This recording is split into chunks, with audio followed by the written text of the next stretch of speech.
إذا أتاك أحد ليعتذر منك فافتح قلبك وكن مؤمنا أعلى وأسمى.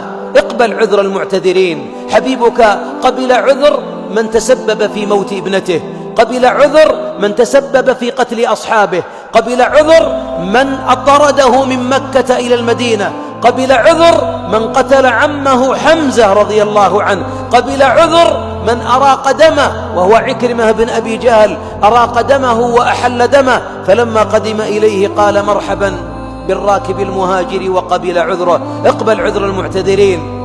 ألا تريد الرحمن أن يقبل عذرك؟ فاقبل من أعذارهم ولا تذلهم. فبعض الناس يقول أنا ما أقبل إلين يجي أمام الناس ويرمي عمامته عسى ما شاء الله يجزاك خير، ويهين نفسه ويبرك للحق ونحط المعاديل. ما صار عذر، هذا إذلال. لا تذل من أخطأ، يكفيه أنه أقبل إليك بنفس خاشعة منكسرة. اقبل عذره، لأنك إذا تسببت في إذلاله انفجر بركانه وانقلبت العداوة أكبر.